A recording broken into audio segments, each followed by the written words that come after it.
Livro As 5 Linguagens do Amor dos Adolescentes, capítulo 14, parte 2. Escute, converse e diga ao adolescente a verdade. Ao tratar as dores do coração do adolescente, o pai ou a mãe não deve só fazer o trabalho árduo de escutar, mas também falar a verdade. Quando o outro cônjuge saiu de casa, quem ficou deu ao filho apenas explicações simples, que pareceu satisfazê-lo naquele momento. Você pensava que o assunto estava encerrado. Agora, o adolescente está trazendo tudo à tona. Só que dessa vez faz perguntas muito mais específicas. Quer saber o que aconteceu antes do divórcio, como era o casamento no início. Talvez lhe pergunte: se meu pai é tão ruim assim, por que você se casou com ele? Se a mãe morreu, o adolescente vai perguntar sobre o tipo de doença que ela sofreu ou detalhes do acidente. Fale-me de novo sobre minha mãe. O que ela dizia sobre mim? Essas são as perguntas típicas do adolescente, difíceis, dolorosas e questionadoras, mas que precisam ser respondidas. Não importa o que você faça ou tenha feito, não peça desculpas pelo próprio comportamento ou pelo comportamento do ex-cônjuge.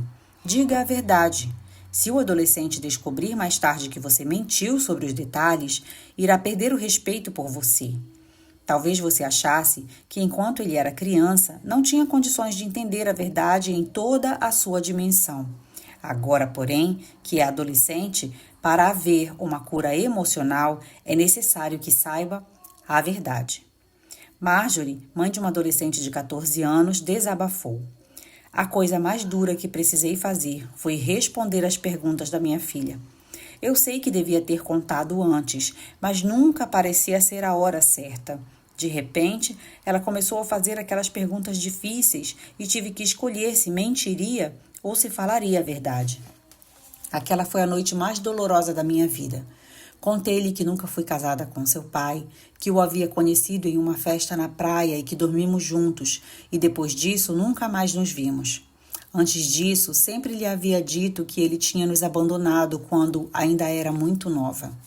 No início, minha filha mostrou-se muito zangada. Disse-me que deveria ter lhe contado a verdade. O que mais me machucou foi ouvi-la dizer: então, na verdade, você não me quis. Eu fui um acidente.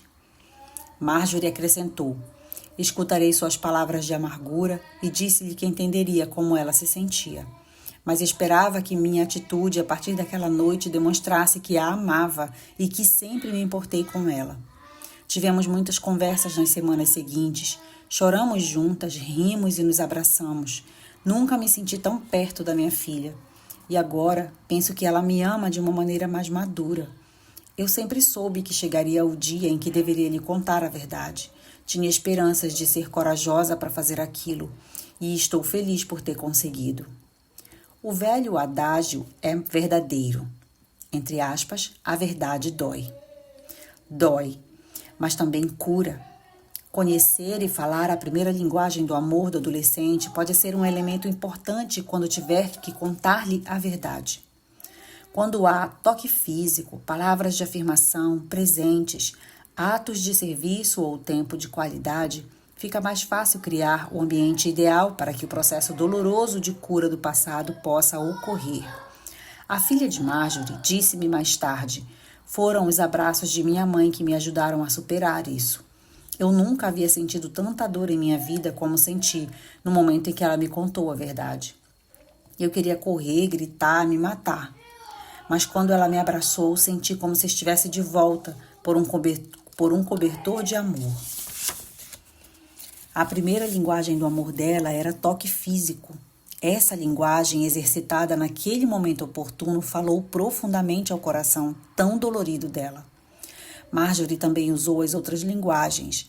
Ela deu à filha muito tempo de qualidade em longas conversas. Afirmou verbalmente o amor em inúmeras ocasiões. Também deu-lhe presentes especiais e atos de serviço. E tudo isso foi parte importante do processo de cura da menina.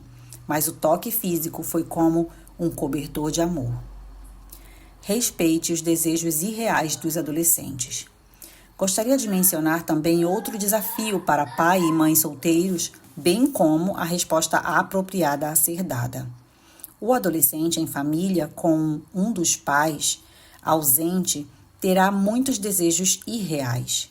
Você pode ouvir o filho dizer: "Gostaria muito que papai viesse assistir aos meus jogos." Mas você sabe que, na realidade, o pai dele vive a milhares de quilômetros de distância, casou-se de novo e tem 2 filhos. Ele não virá assistir aos jogos do filho.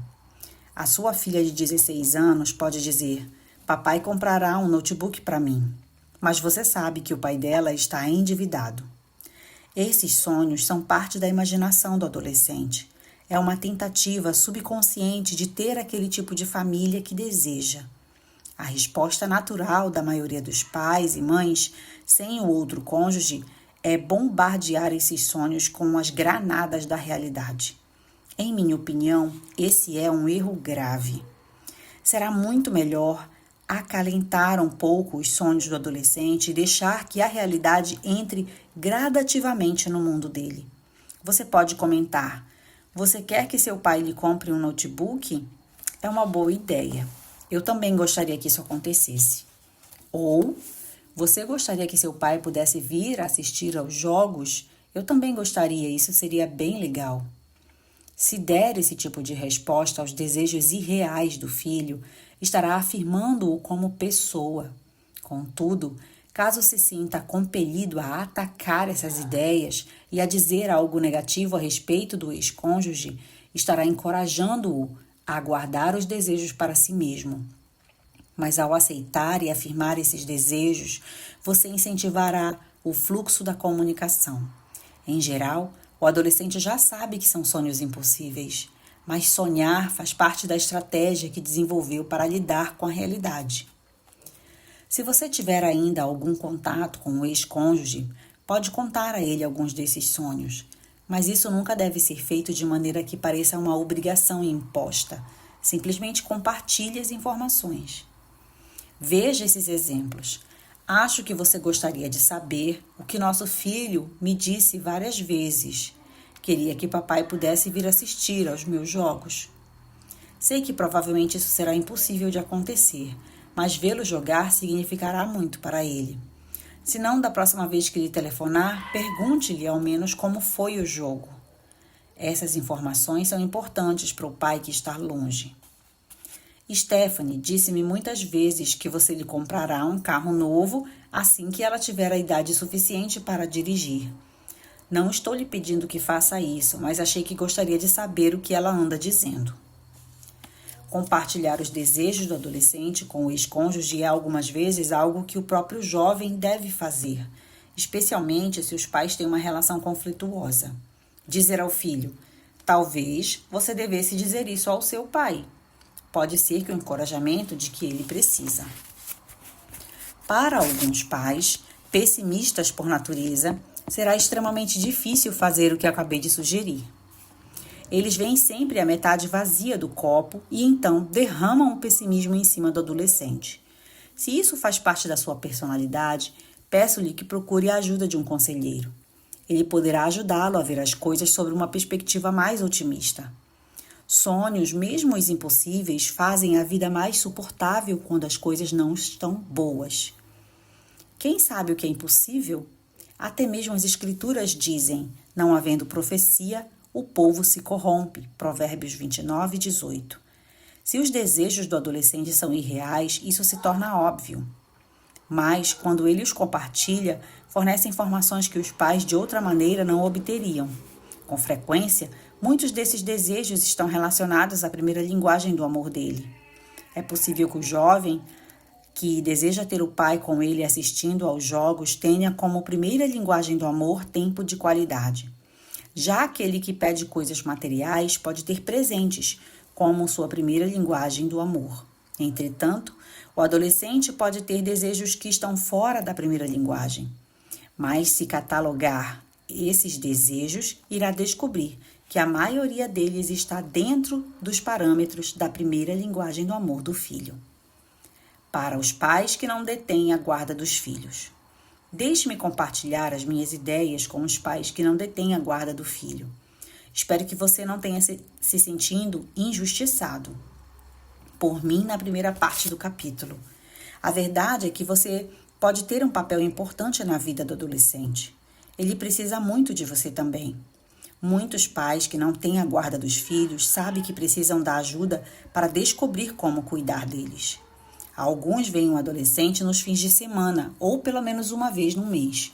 Outros vivem a milhares de quilômetros de distância e por isso os visitam esporadicamente ou entram em contato com eles por telefone ou e-mail. Como você pode aproveitar ao máximo o que tem? Deixe-me falar um pouco das armadilhas e depois tratar das ideias positivas. Evite as armadilhas. Uma armadilha comum é o que às vezes chamamos de síndrome de papai Disneylândia. Isso acontece quando durante todo o tempo em que passa junto com o filho, você lhe proporciona jogos e o leva a videolocadoras, ao cinema ou alguns lugares de diversão. Você presta mais atenção nas atividades do que no adolescente. Por causa da quantidade limitada de tempo, tendem a planejar cada encontro com antecedência, tentando se divertir ao máximo com eles. No final da visita, os dois estão exaustos. Não interprete mal. Não há nada de errado em se divertir e a maioria dos adolescentes gosta dessas atividades. Mas vamos falar sério? A vida não é feita apenas de diversão e brincadeiras. O adolescente precisa vê-lo em situações normais. Já que você está excluído da rotina diária dele durante a semana, não saberá o que realmente está se passando no coração e na mente do seu filho. Para que isso aconteça, é necessário diálogo aberto e uma atmosfera tranquila, e algumas vezes nem tão tranquila. Os pais não podem suprir as necessidades dos filhos antes de primeiro descobrir quais são as suas necessidades. É normal que tenham perspectivas diferentes sobre o relacionamento e a visita. Pesquisas indicam que o pai quase sempre pensa que cumpriu a responsabilidade, enquanto o jovem acha que algo está faltando. O pai pensa que é amoroso, o filho acha que é rejeitado. Um estudo revelou que, enquanto a maioria acredita ter cumprido as obrigações, 3 em cada 4 adolescentes manifestaram a impressão de não ter muita importância para eles. Aspas, pensavam que os pais estavam presentes fisicamente, mas não emocionalmente. Fecha aspas. Parece que a síndrome de papai Disneylândia não é a maneira mais positiva de criá-los. Até o próximo áudio.